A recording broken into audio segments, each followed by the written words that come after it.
Apocalipse 3, do versículo 1 ao versículo 6, diz a inerrante palavra de Deus: ao anjo da igreja em Sardes escreve: estas coisas diz aquele que tem os 7 Espíritos de Deus e as 7 estrelas.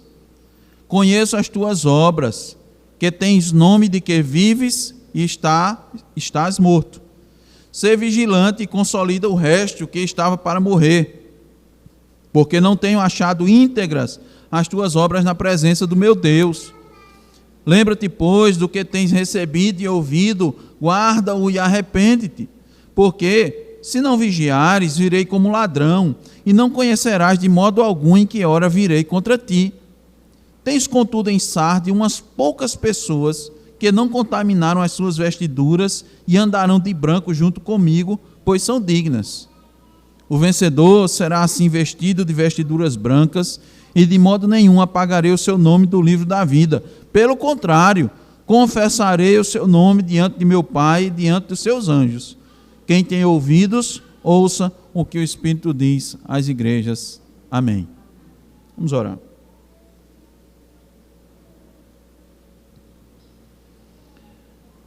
Senhor, Senhor nosso, Tua palavra, Senhor, agora mais uma vez lida, será exposta. Eis a nossa missão, ó Deus, eis a nossa incumbência, bendita e graciosa. Um privilégio, Senhor, inaudito para um pecador, para todos os pecadores falhos, mas um tesouro, ó Senhor, a ser apresentado. Sentenças, ó Deus, de vida e de morte que são anunciadas. Mas como serem anunciadas, ó Deus, se não mediante o Teu Espírito? Eis que nos encontramos aqui, Senhor, para Te pedir e Te rogar Teu favor, a unção do Teu Espírito, para que possamos ser fiéis a Deus, à exposição da Tua palavra, para que possamos bendizer o Teu Filho Jesus Cristo, aquele que fala às igrejas, aquele que se dirige às igrejas, o Alfa e o Ômega. Ó Deus, precisamos, ó Deus, ouvir a Tua voz, que o Senhor fale nessa noite, e que o Senhor também conceda ouvidos,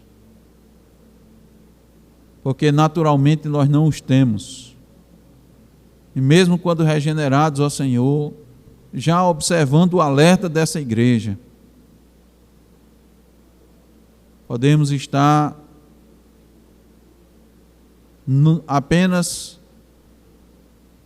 podemos ser considerados por Ti, ó Deus, apenas nominalmente como cristãos. Tem misericórdia de nós, ó Senhor, atende a nossa oração, nós te pedimos no nome de Jesus. Amém. Irmãos, fama significa reputação. Quem tem fama tem uma reputação, boa ou má? Boa ou má? Pessoas famosas são conhecidas do grande público. Pessoas famosas têm seus feitos divulgados e invariavelmente se tornam notícia por onde passam. As coisas que elas realizam se tornam notícia, se tornam interessantes de forma geral. Por isso que os famosos carregam consigo um significado, nomes famosos carregam esse significado, de maneira que coisas comuns do cotidiano, como as roupas, a comida e até o cachorro de pessoas famosas, se reveste de importância para alguns. Se citarmos hoje o nome de Neymar, logo nos vem à mente o famoso jogador de futebol brasileiro. Isso porque ele ficou conhecido pelo esporte que ele pratica. E pela fama, não é só a respeito do futebol ou sobre o que ele faz no campo que se torna notícia. seus carros, os lugares que ele frequenta, as pessoas com que ele se relaciona, tudo acaba se tornando assunto porque ele é famoso. Quem tem fama consegue influenciar as pessoas, daí os famosos são contratados para vender diversos tipos de produtos, mesmo que eles nem consumam. E a fama também não é exclusividade só de pessoas. Lugares se tornam famosos por causa das suas belezas naturais, por causa de eventos que aconteceram, eventos históricos que aconteceram em determinados lugares. Esses lugares, eles passam a se revestir de uma fama, eles se tornam históricos, até por coisas ocorridas há muitos e muitos anos, centenas de anos. Na antiguidade, irmãos, no período entre o ano 560 e o ano 546 a.C., a cidade de Sardes começou a ser famosa no mundo antigo, a ser conhecida de todos. Contam os historiadores que foi uma das cidades mais magníficas do mundo.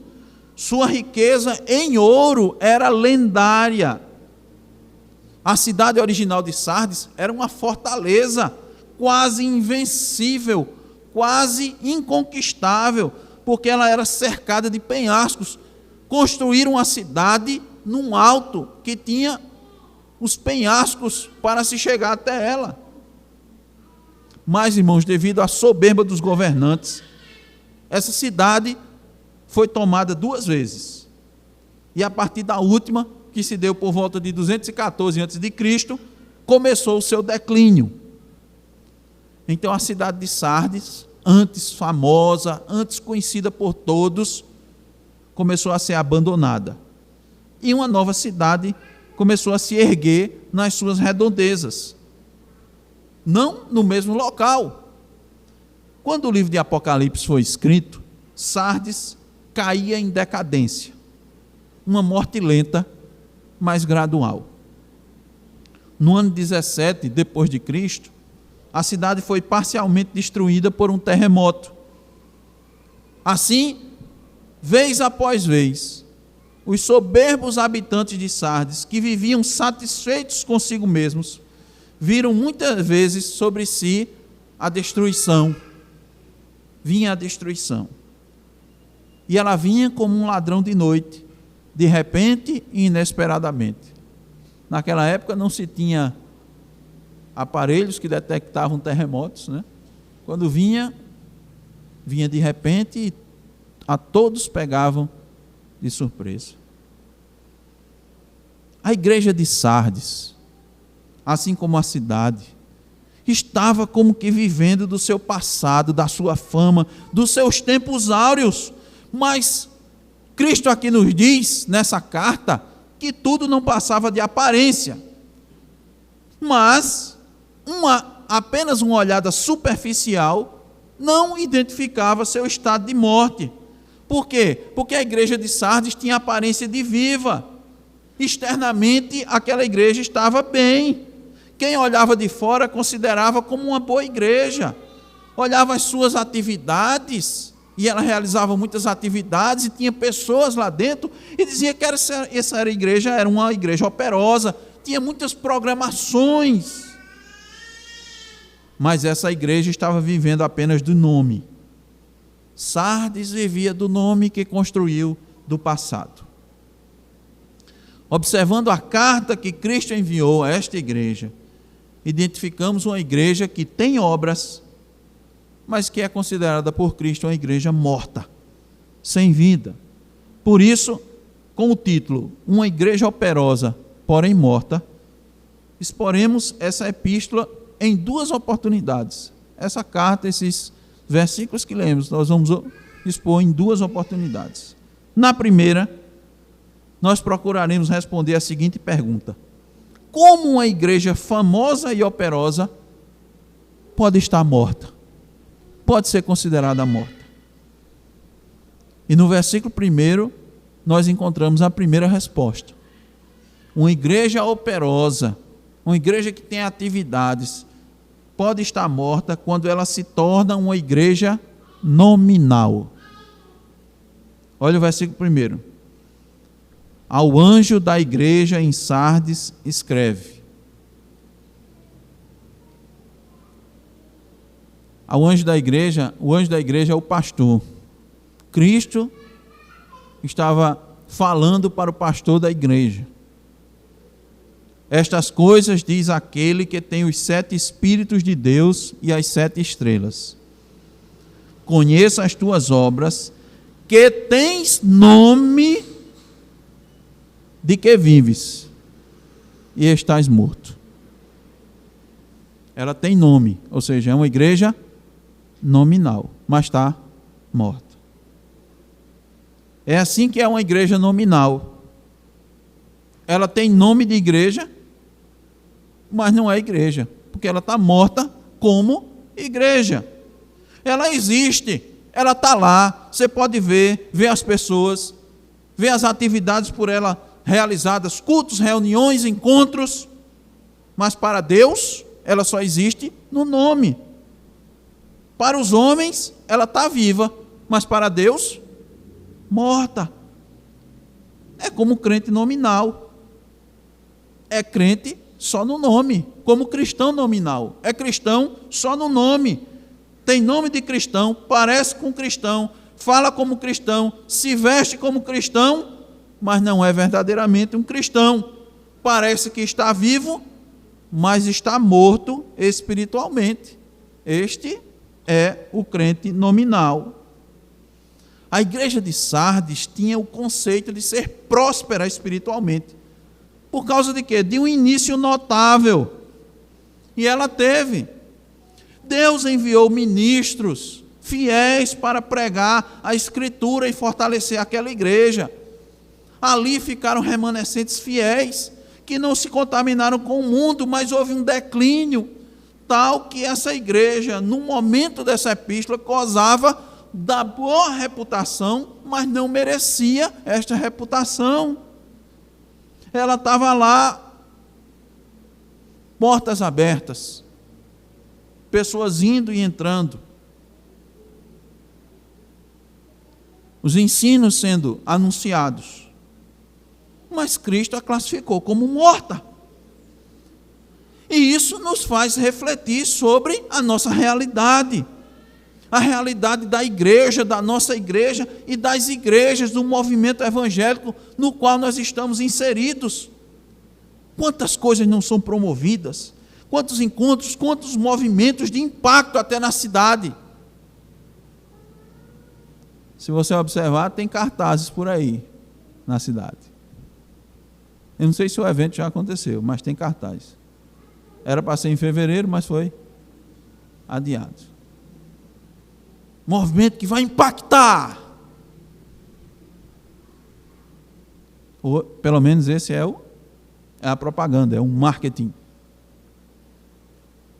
Há muitos retiros, congressos, shows gospel, com grupos famosos, com cantores famosos, bandas famosas, pregadores famosos. Há também, nas próprias igrejas, muitas atividades. Mas, de fato, está viva ou está morta?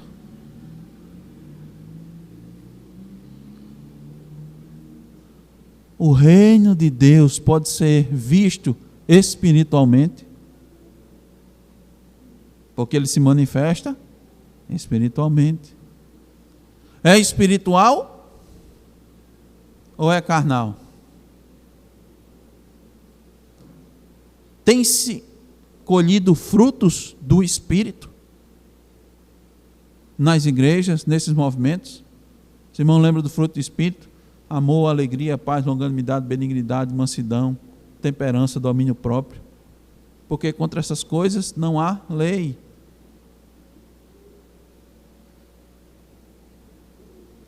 Nessas igrejas, as pessoas têm conhecido a Deus, ou nas igrejas, têm conhecido a Escritura, Amam a Escritura? Consideram a Escritura como mais importante do que o alimento que lhes sustenta todos os dias? Ou sequer conhece a Escritura? Não sabe manusear a Escritura?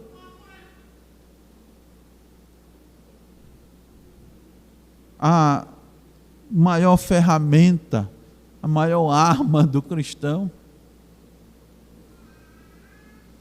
A Escritura, que é lâmpada para os pés e luz para o caminho. Se eu não conheço a Escritura, como eu falo da Escritura? Como ela vai iluminar o meu caminho? Como ela vai estar na minha mente? Guardo no coração a tua palavra para não pecar contra ti. Como eu não vou pecar se a palavra não está no meu coração? Se não inunda a minha mente? Então a pergunta é: será que não é nominal? Será que a igreja não está só uma igreja nominal? Ou eu não sou só um crente nominal? Aí você pode dizer, mas nós realizamos, olha, nós temos culto, nós temos estudos, nós temos pregação, nós temos encontros. Sardes tinha tudo isso, e talvez muito mais. E Cristo disse que conhecia as suas obras. Não é? Mas eu pergunto, quais obras? A pergunta é importante porque não há descritas obras. Vocês perceberam que Cristo disse, eu conheço as tuas obras, mas não tem uma obra descrita. Sim, pastor, mas o Espírito Santo não revelou. Mas deixa eu te dizer, tem cartas anteriores a Sardes. Começa no capítulo 2 de Apocalipse. Deixa eu te mostrar. A igreja de Éfeso. Olha para o capítulo 2 aí. Veja os versículos 2, 3 e 6. Eu vou ler para você. Cristo da mesma forma diz, eu conheço as tuas obras. Tanto o teu labor como a tua perseverança. E que não podes suportar homens maus, e que puseste à prova os que a si mesmos se declaram apóstolos e não são, e os achastes mentirosos. E tens perseverança, e suportastes prova por causa do meu nome, e não te deixastes esmorecer. Tens contudo a teu favor que odeia as obras dos nicolaítas, as quais eu também odeio. As obras de Éfeso foram citadas por Cristo. As boas obras. Logo mais à frente, tem a igreja de Esmirna.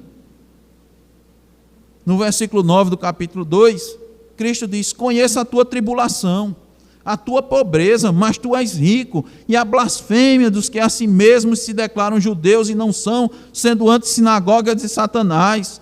Não temas as coisas que tens de sofrer, eis que o diabo está para lançar em prisão alguns dentre vós, para ser postos à prova, e tereis tribulação de 10 dias. Sê fiel até a morte, e dar-te-ei a coroa da vida. As obras estão aí. Passavam tribulação por causa do nome de Cristo. Enfrentavam. E a igreja de Pérgamo? Também as obras são citadas. Olha o versículo 13 do capítulo 2. Conheço o lugar em que habitas, onde está o trono de Satanás, e que conservas o meu nome, e não negaste a minha fé, ainda nos dias de Antipas, minha testemunha, meu fiel, o qual foi morto entre vós, onde Satanás habita. Aquele local era tão terrível que é dito como o trono de Satanás sendo lá. A obra é citada. Versículo 19 do capítulo 2, Tiatira, conheça as tuas obras, o teu amor, a tua fé, o teu serviço, a tua perseverança e as tuas últimas obras, mais numerosas do que as primeiras. Mas cadê, onde estão as obras de Sardes? Nenhuma foi citada. Por quê? Porque era uma igreja operosa, porém morta. Eles praticavam obras, mas não as boas obras. que de antemão Deus preparou para que andássemos nelas. Por isso que ela se tornou nominal e estava vivendo só da sua fama passada.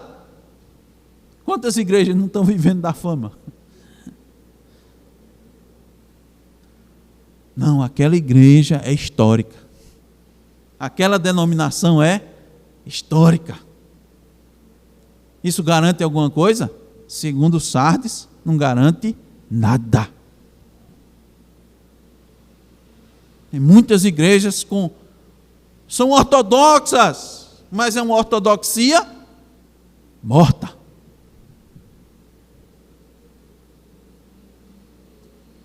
Quem sabe até a aparência de Sardes era a aparência de igreja, mas só enganava. Por quê? Porque Cristo, irmãos, enxerga a condição interior. Lembra quando Samuel foi ungir o filho de Jessé? Ele não sabia quem era, né?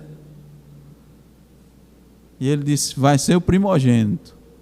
Apareceu o primogênito, e Samuel interiormente disse: isso aqui é o escolhido de Deus, esse aqui é o homem de Deus.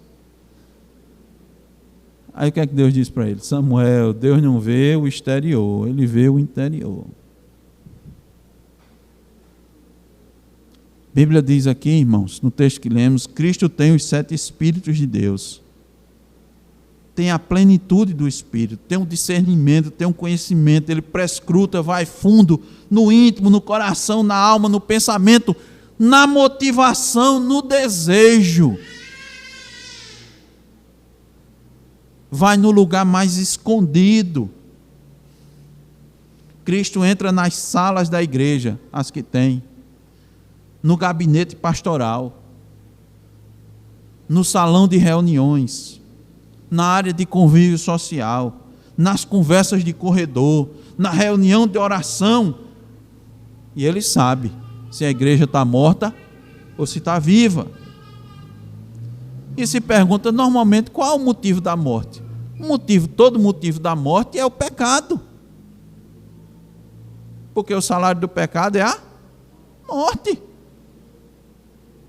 Quais pecados? Quais foram ditos? Vamos observar o que Cristo disse. Como Cristo descreveu a sua situação, que nós vamos ver o pecado. Cristo descreveu aqui uma igreja conformada ao mundo. Por isso que ela é uma igreja nominal. Uma igreja conformada ao mundo é uma igreja que tem uma vida inofensiva. Inofensiva para o mundo. Ela não ofende. Mas pastor, a igreja ofende. A gente não veio para fazer coisa boa. Para praticar, o Senhor acabou de dizer que é para praticar as boas obras. Como é que a igreja vai ofender? Porque o evangelho ofende. Quando a luz vem, ela dissipa as trevas, ela incomoda. Quando o evangelho é pregado, verdadeiramente e fielmente, ele denuncia o pecado, e o pecador se incomoda. A palavra de Deus confronta, ela conforta, ela dá esperança, ela traz vida, mas ela incomoda. Hebreus nos diz que a palavra de Deus é viva e eficaz e é mais penetrante como uma espada de 2 gumes que vai separando tudo e vai lá no fundo. Quando ela é pregada fielmente. Quando não, ela faz cosquinha no ego, né? Cafuné no pecado. Aí não incomoda, é inofensiva. É muito boa. É uma igreja onde você se sente bem. Eu me senti muito bem ali. Olha o que é que Cristo diz no versículo 4. Tens contudo em Sardes umas poucas pessoas que não contaminaram as suas vestiduras e andarão de branco junto comigo, porque são dignas. Quem é essas? Umas poucas, presta atenção, irmãos, umas poucas. Quase toda a igreja tinha se rendido. Quase toda a igreja tinha se conformado ao mundo. Por que diz isso? Porque poucos não contaminaram as suas vestes. Poucos, na realidade de Sardes, não se contaminaram com a religião pagã. Poucos não se contaminaram com o judaísmo, com a influência do mundo, sua cultura, suas práticas, seus costumes. Então, quem era para influenciar, que é a igreja, estava sendo influenciado. Aí Cristo disse, essa igreja é uma igreja só de nome. E aí, meus irmãos, a gente tem que entender que isso pode acontecer conosco. Que igreja está blindada com relação a esse pecado? Que igreja está blindada? Nenhuma. Quem está com escudo intransponível? Ninguém. Nenhum tipo de igreja, seja ela qual for. Nem as igrejas históricas, reformadas e etc, e etc. O evangelho tem que estar presente, tem que estar sendo vivido nas nossas vidas. Senão, seremos crentes nominais. Se não somos agora, nos tornaremos. Sim, é esse o perigo, porque era assim a igreja de Sardes. Uma igreja operosa no passado e viva. Uma igreja operosa no presente e morta. Isso é complicado, porque quem não tem olhos espirituais não consegue enxergar. Ele diz, mas a igreja está lá, está viva, Deus é falado, o nome de Cristo é falado, né? É pregado, eles falam de Jesus, e estão mortos, e estão mortos. E quando se deixa de influenciar o mundo influencia a igreja. O mundo entra na igreja. Certo pregador uma vez disse, como é bonito o navio cortando o oceano. Não é bonito? Mas como é triste quando o oceano entra no navio. A concepção do mundo e suas práticas podem invadir a igreja. E vai tornando a igreja nominal e ela vai morrendo. Aí se torna um morto-vivo. Está vivo, mas está morto. A instituição está viva, está funcionando, mas espiritualmente ela está morta. Deixa de ser uma igreja verdadeira, passa a ser uma igreja só de nome. A igreja de Sardes foi considerada morta pela condição espiritual dos seus membros. Muito mais do que fatores externos como perseguições, lutas, inimigos, ataques, falsos ensinos. São muitos os perigos que circulam a igreja. E normalmente, irmãos, a perseguição e a luta fortalecem os verdadeiros crentes. Satanás sabe disso. Ele ataca em todas as frentes. Ele manda lutas, ele manda perseguição. Mas quando elas vêm, normalmente, você identifica quem é o verdadeiro e quem é o falso. O verdadeiro se mantém na dificuldade, na dependência de Deus. Sofre, chora, mas se mantém. E o falso, ele abandona. Ele se conforma ao mundo, não aguenta a perseguição. E isso não ocorre de uma hora para outra. Preste bem atenção. Sardes não virou assim de uma hora para outra. Foi aos poucos, devagarinho. Um pouco de fermento, no final, leveda toda a massa. Tem uma forma muito fácil de se tornar crente nominal. É fácil. Você vai cedendo aos poucos. Aos pouquinhos. Não precisa de uma vez, não. Aos pouquinhos. Você vai cedendo às inclinações da carne. Que a palavra de Deus ela é firme ali, é forte. Você, aqui dói, dói demais. Está muito apertado aqui, está difícil. Um pouquinho, você deu um pouquinho a esse pecado. um pouquinho a mentira, um pouquinho a cobiça, um pouquinho aqui, um pouquinho ali. Não combata o engano do coração com a verdade do Evangelho todos os dias, que essa é uma ótima receita para aos pouquinhos você se tornar um crente nominal.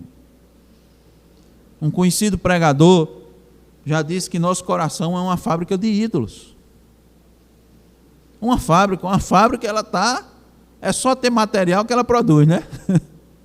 As máquinas no coração, elas estão ali, já sempre prontas. Dê a matéria-prima que ela produz o ídolo. Então você tem que estar combatendo uma vez por semana no domingo, né? Uma vez por mês na ceia? Não. Todos os dias. Cada um de nós, desde o ventre materno, é esperto, é um expert. Tem toda... Esqueci a palavra, me fugiu aqui. Expertise. Tem toda a expertise para fabricar ídolos. Trocamos Deus por qualquer coisa, com facilidade. Pelo trabalho, pelo marido, pelo filho, pelos bens, pela fama, pela carreira. Trocamos Deus por uma vida sossegada, pelo conforto, pela tranquilidade. Não, eu quero viver uma vida tranquila. Eu já batalhei muito, já sofri muito. Agora eu quero um sossego. Então, isso aí, vamos deixar para lá, vamos amenizar, vamos fazer isso não. Em nome do amor, aí vem o amor. Acabou-se. E a gente faz tudo isso dentro da igreja. Na verdade, nós trazemos nossos ídolos para a igreja e pedimos até oração por eles. Sabia disso? Tem muito cristão pedindo oração pelos seus ídolos na igreja.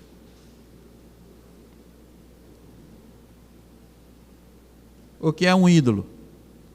É um astarotezinho que você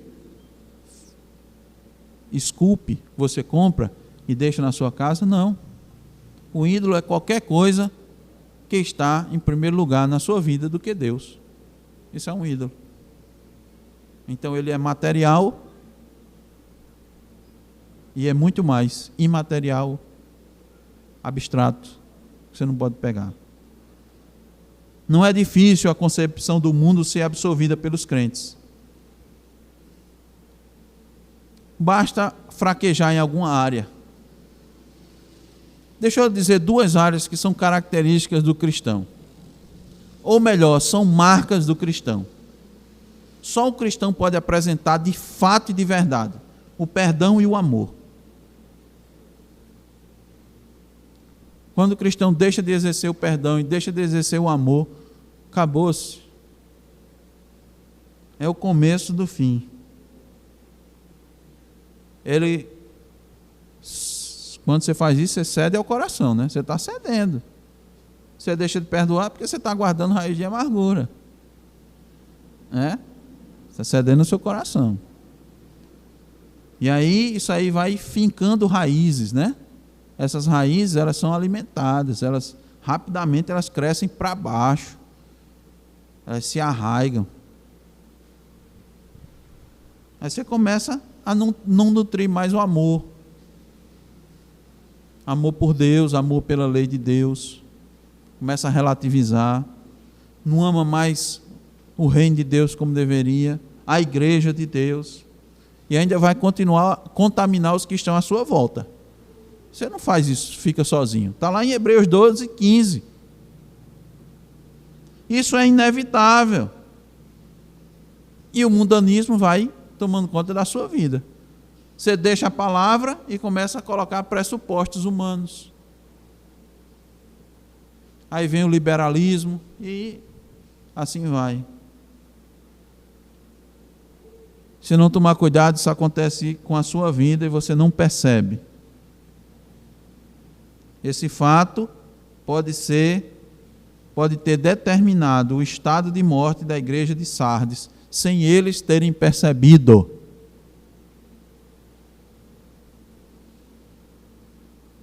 Nos nossos dias, e nas nossas próprias igrejas, os crentes concordam com todas as verdades pronunciadas no púlpito. Dizem amém para as bênçãos, dizem amém para as maldições. Os cristãos, em especial os reformados, reconhecem o justo castigo de Deus sobre aqueles que não praticam a palavra. Aí, por conta disso, acham que estão muito bem espiritualmente, acham que estão blindados.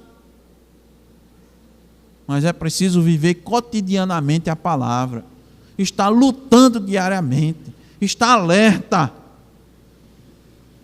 Porque senão você vai cumprir a palavra de Deus, mas de forma parcial. Você vai amar os irmãos, você ama os irmãos, amo todos os irmãos. Agora ama de forma seletiva, ama uns mais do que os outros. A Bíblia diz isso? Amar uns mais do que os outros? Ou é amar uns aos outros? Identifique, se você está amando um mais do que o outro, já tem um problema sério. Não, mas eu amo. Começa assim, pequenininho. Preferem uns do que os outros. Dão mais atenção a uns do que aos outros. Se dedicam mais a uns do que aos outros. Esse é o começo do fim. Aí cumpre os mandamentos de forma incompleta. Eu amo o dia do Senhor, sou zeloso com o dia do Senhor. Eu amo. Mas falham quando colocam em primeiro lugar nas suas vidas outras coisas. São disponíveis e prontos para ajudar em qualquer atividade da igreja, mas descuidam da oração, da leitura e da meditação. Você pode ter cristão que dizer, pau para toda hora, pode chamar o irmão, pode chamar ele. De madrugada ele se levanta para lhe ajudar. E vai lhe ajudar, e graças a Deus por isso. Nesse sentido ele é um exemplo. Mas não está lendo a palavra, não está meditando. Essa postura é parcial, é seletiva. E aí, irmão, transforma uma igreja operosa numa igreja nominal. Porque a situação espiritual dos cristãos vai declinando, dos seus membros vai caindo. E aí vira externo. Não está andando mais no Espírito, vivendo no Espírito, contra as influências mundanas. Por isso que a gente pergunta, avalie seu estado espiritual. Porque exteriormente você pode estar parecendo um crente. Mas se Deus fizesse agora uma ultrassonografia do seu interior, na ultrassom você vê por dentro, né? Se fosse uma tomografia, se fosse uma ressonância magnética, o que é que ia ser visto? O que é que ia ser apresentado? Uma influência do Espírito, um ser influenciado pelo Espírito? Um interior inclinado para as coisas de Deus ou para as coisas do mundo? O que é que mais lhe influencia? A palavra de Deus ou o mundo? O que realmente determina aquilo que você escolhe? Em vários sentidos, nos vários aspectos da sua vida, o que é que determina aquilo que você escolhe? É o Espírito lhe conduzindo por meio da oração, da palavra. Isso vai desde as pequenas coisas.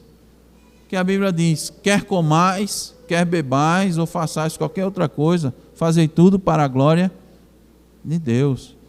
Então a roupa que você usa, aquilo em que você está investindo seu recurso, seu dinheiro, ou seja, aquilo que você compra, tudo isso vai determinando.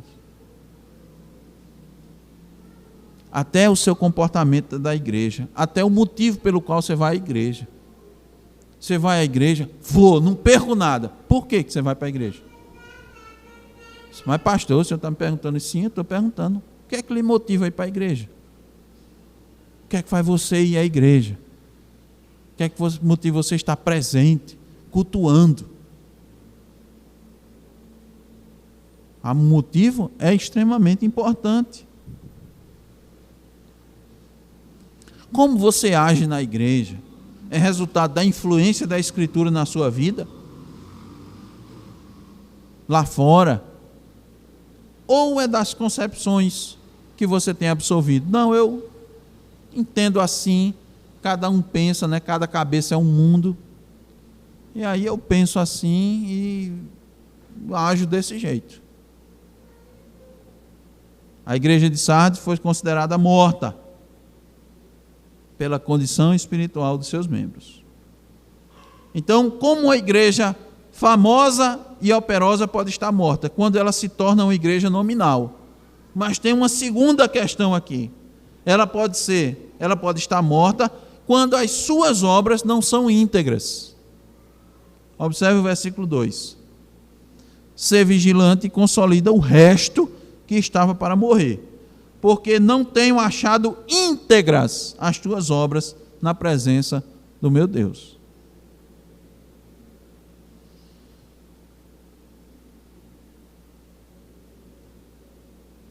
Por que a situação de Sardes era terrível? Porque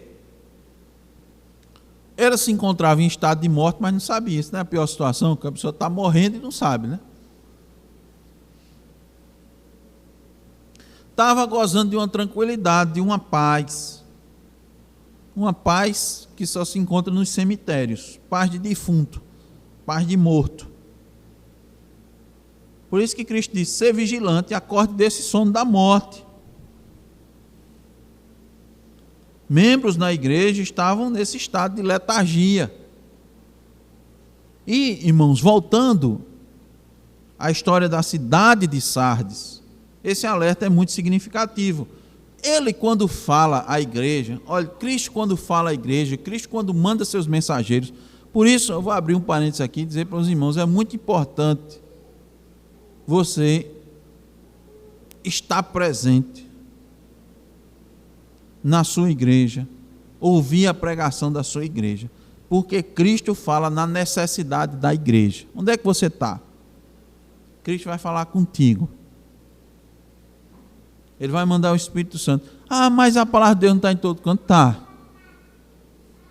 Mas existe uma operação local. Essas cartas às igrejas do Apocalipse, ele nos traz esse ensinamento, que Cristo fala especificamente na igreja para a necessidade da igreja. Essa é a obra magnífica do Espírito Santo. Ele está falando ali. Ele está falando em todos os lugares. E ele está falando aqui, e ele está atingindo a necessidade da igreja. Veja que essa fala aqui é pessoal, né? Conheço você, conheço as suas obras, conheço tudo.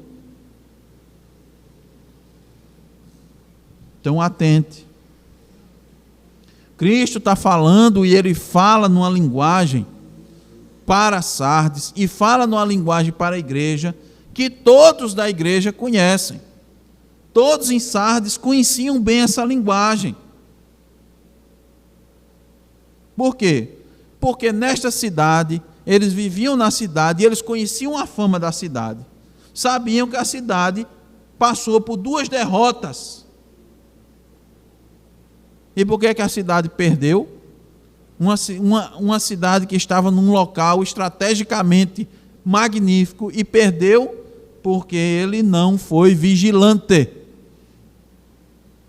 Seus governantes, à época, relaxaram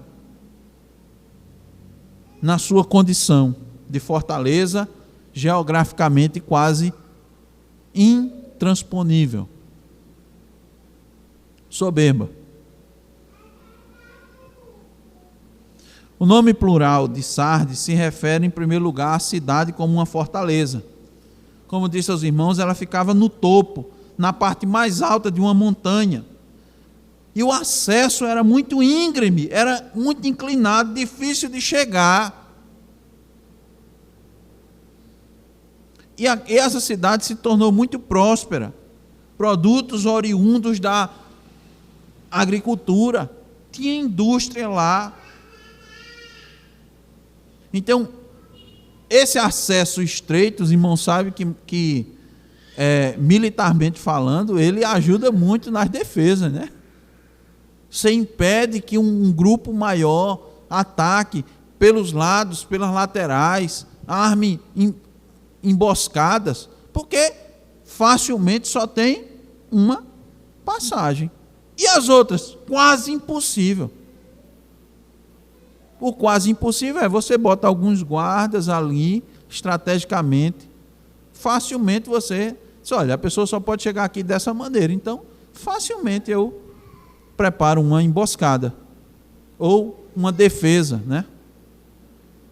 Então, essa cidade, segundo os estudiosos, ela só podia ser alcançada do lado sul dessa faixa estreita e elevada, que terminava nesse ponto mais alto sobre o qual a fortaleza estava edificada. Precipícios íngremes protegiam a cidade, de modo que era praticamente impossível escalar pelos outros lados, só pela essa faixa estreita. A cidade era tão rica que lá tinha um rio que transportava ouro em pó. Podem imaginar isso? Esse rio passava por jazidas de ouro e chegava ouro em pó.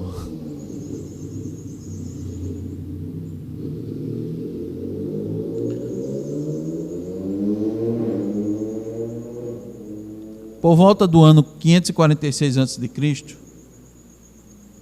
o rei da Lídia, chamado Croesus, ele achou que estaria seguro em Sardes e se descuidou. Nesse momento ele estava em guerra contra Ciro, o persa. E seu descuido foi fatal. Os soldados persas escalaram um muro que eles consideravam impossível de escalar. Eles nunca tentaram, né? Eles disseram, aqui não vai não.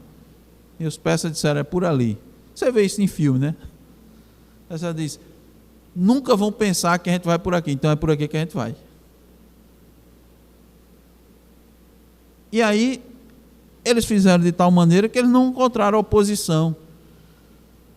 Não imaginavam que iam por ali, né? Centraram os esforços só lá. No 3º século a.C., Antíoco, o grande rei da Síria, enviou seus exércitos contra Sardes. E da mesma forma, os soldados conseguiram escalar os muros desprotegidos da cidade. E a capturaram praticamente da mesma forma que os guerreiros persas fizeram anteriormente. Por isso, quando Jesus diz aos crentes, estejam em alerta, eles estavam se referindo a essa situação da cidade. Eles sabiam essa linguagem. O alerta indica que ainda havia algo vivo dentro da igreja, mesmo Cristo a tendo classificado como morta, porque ele diz que esse pouco que ainda estava vivo, estava prestes a morrer, e o que ainda está vivo tinha que ser cuidado e fortalecido.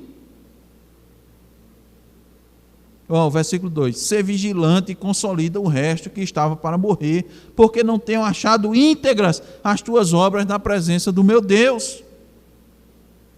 Então vejam, a situação de Sardes era extremamente difícil. Tinha obras, aí as pessoas ficavam tranquilas, não, a igreja está bem, está fazendo as coisas, está realizando. O pessoal está fazendo a obra, né? Já escutou essa expressão? Os irmãos estão fazendo a obra. Olha aqui, todo mundo envolvido na obra. Tinham que apresentar. Mas o que era recebido por Deus? Aí Deus disse assim, por meio de Cristo, muito pouco. E esse muito pouco que ainda tem, está para ser extinto, está para se acabar. E as outras coisas, aquelas muitas coisas, Cristo examinou e reprovou. Veja, irmão, não foi fulano, cicrano, beltrano, foi Cristo, que conhece os corações. Cristo pesou as obras daquela igreja e as achou em falta. Porque não eram obras íntegras, não era feita com inteireza. O que é que significa, irmãos? Inteireza. Era uma obra completa, feita de todo o coração.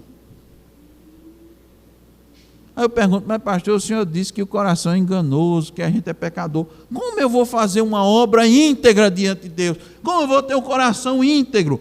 Quando sua vontade, seu desejo, sua motivação estiver tomado pela glória de Deus. Quando for para a glória somente de Deus, não é para a sua, não é por causa do irmão, não vou fazer isso por causa do irmão. Eu vou fazer isso, vou me esforçar, porque o irmão precisa tanto, aí eu vou fazer isso por causa dele. E o outro irmão, esse não precisa muito não, eu vou deixar. Esse não precisa fazer muito por ele não. Aí você está fazendo pelo outro, não está fazendo para a glória de Deus. Entende? Meus irmãos, prestem bem atenção nisso. Cristo está interessado naquilo que move o coração de uma pessoa a realizar a obra, e não na obra propriamente dita.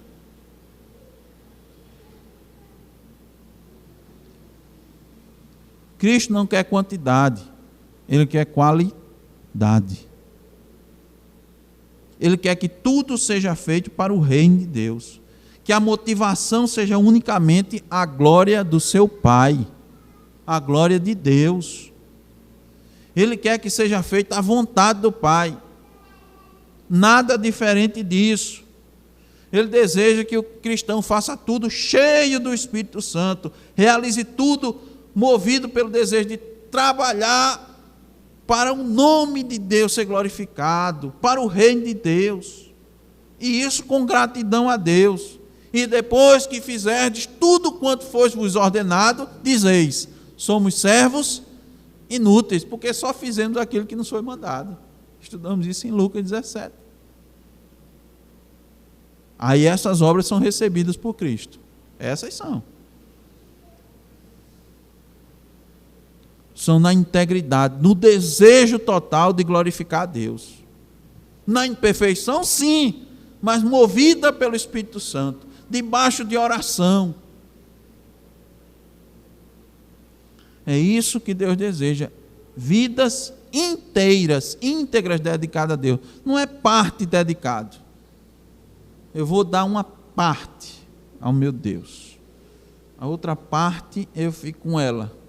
Aí eu vou dividir. Foi assim que Cristo disse?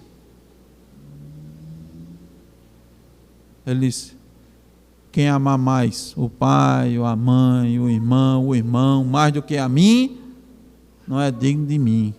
Quem quiser salvar a sua vida, perdê-la-á. Mas quem perder a sua vida por amor de mim, vai salvar. Isso é inteireza, integridade.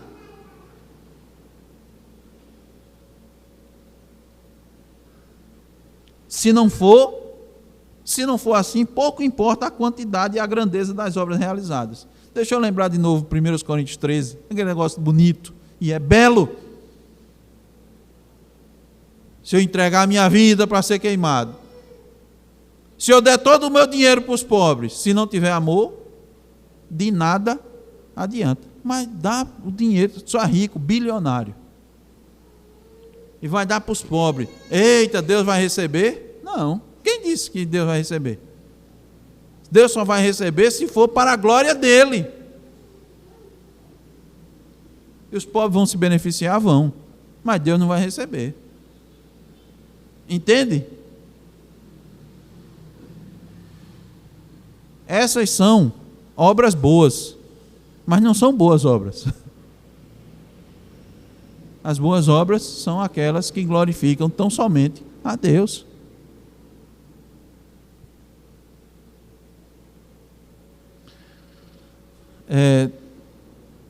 Eu acompanho mas alguns esportes. Muito pouco. Eu fiquei olhando uma punição que foi dada agora recentemente a um esportista muito famoso, riquíssimo, milionário.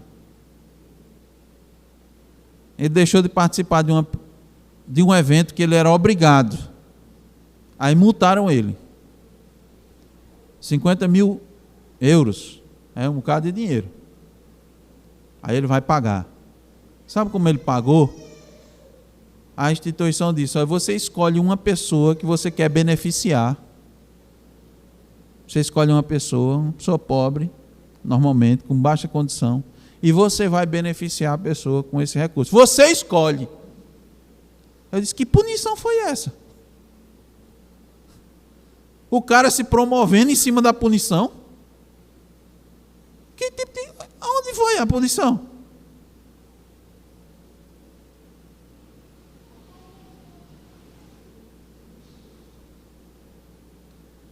Deus só recebe quando a glória vai para ele. Essa punição, a glória foi para a pessoa. Ele cometeu um erro, desobedeceu e ainda promoveu o nome dele. Vai sair nas fotos, tal, nas mídias. E 50 mil euros para ele é uma merreca. A glória daquilo que você faz tem que ser dada a Deus. Se não for, ele não recebe. Foi isso que aconteceu aqui. Íntegro, coração inteiro. Um coração voltado para a glória de Deus, para promover o reino de Deus. Meu irmão, Cristo é muito criterioso. A igreja é dele. Então as obras dos crentes precisam ser íntegras. Então veja, esse é um dos motivos da fama externa de Sardes, porque ela fazia muita coisa, mas da reprovação dela, porque ela não fazia as coisas para a glória de Deus. Fazia para outra coisa. Então, irmãos, a igreja pode fazer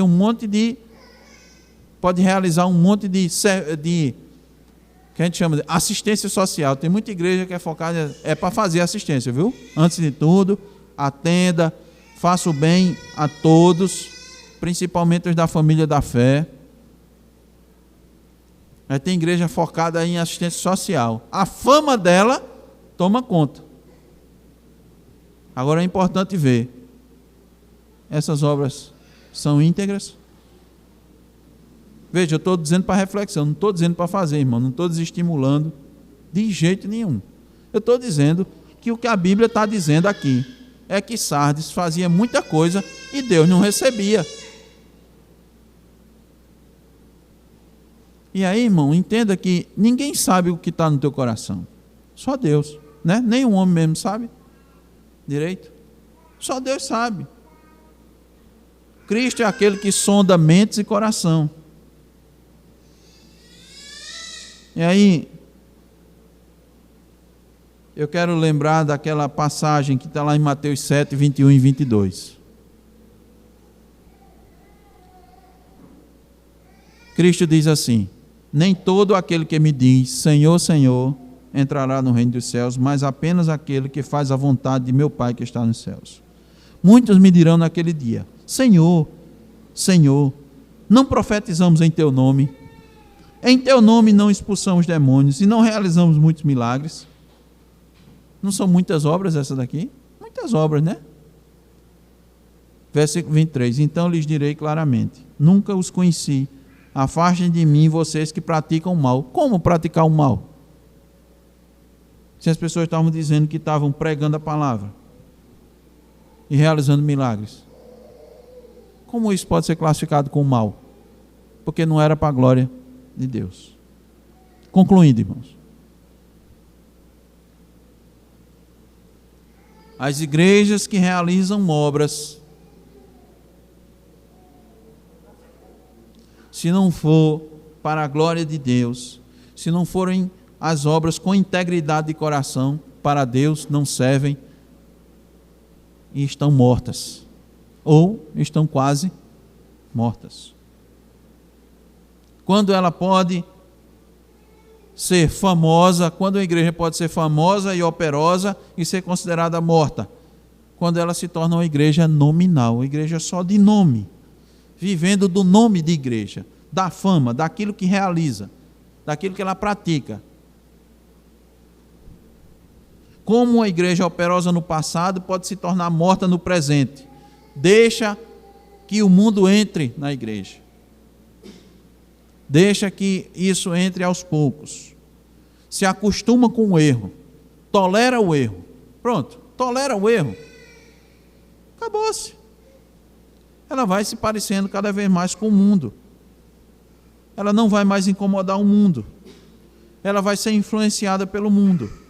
Ela vai ter, dentro da igreja, coisas do mundo com capa religiosa. Entendeu? As coisas do mundo dentro da igreja, mas com uma aparência religiosa.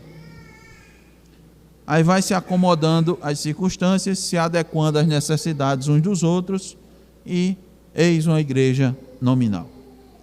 Cristo traz um alerta para nós nessa noite, ao escrever à igreja de Sardes. Não considerem apenas suas obras. Não levem em conta suas atividades, se é que você está realizando alguma coisa. Ainda tem que considerar isso. Está fazendo alguma coisa? Está se movendo? Não considerem. Peça a Deus para sondar os corações. Peça a Deus para mostrar os motivos. A razão pela qual você está realizando suas obras. Aquilo que você faz por amor a Deus, amor à igreja de Deus, aos filhos de Deus. Não se confie em você mesmo. Não se firme nas suas obras. Não se apoie no seu passado. Mantenha-se vigilante e alerta o tempo todo. Eu pergunto, você acha que sua igreja está bem protegida porque é amante da fé? Amante da fé reformada? Porque aqui temos irmãos e irmãs que estudam a Escritura, leem bons livros. Você acredita que por causa da fundamentação na doutrina dos apóstolos, a igreja vai ficar imune a heresias? Nós estamos fundamentados na doutrina dos apóstolos. Baixa a guarda. Baixa o escudo da fé. Tira o capacete da salvação. Tira as sandálias do evangelho. Para você ver. O apóstolo Paulo diz: revestivos de toda a armadura. Estou com quase toda. Está só um pedacinho, né? Só faltou um pedacinho. Satanás vai atacar ali. E ele é bom de mira.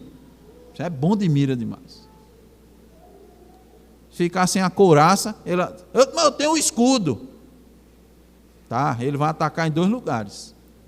Ele vai atacar para tu levantar o escudo, depois vai atacar para te atingir, porque tá sem a couraça. Ele sabe como fazer isso, muito bem. É preciso fazermos um exame minucioso. É preciso perguntarmos se estamos preparados para combater o inimigo com todo vigor. Lembra dos governantes de Sardes? Eles subestimaram o inimigo. Não subestime Satanás. Não subestime. Ele vai atacar onde você menos espera. Não vacile. Seja vigilante. Vigie tudo. Vigie sua língua. Vigie seus pensamentos, seu racionalismo. Cuidado com as suas desculpas e com seus pretextos. O inimigo está procurando uma brecha para abater sua vida e atacar a sua igreja. Fique atento à retaguarda. Você não luta sozinho. Quem está no exército, quem participou de treinamento sabe. Você se protege e protege seu companheiro. E se ele for afetado, você é afetado também. Lembre-se disso. E quando ele é afetado, você tem que estar disposto a carregar ele nas costas. Suportai-vos uns aos outros. Desconfie das suas melhores obras. A Bíblia diz: examine-se a si mesmo Prove os espíritos. Prove. Mantenha-se alerta. Principalmente para combater seu coração enganoso. E que Deus, irmãos, nos desperte para uma vida íntegra diante dele. Amém. Amém. Oremos.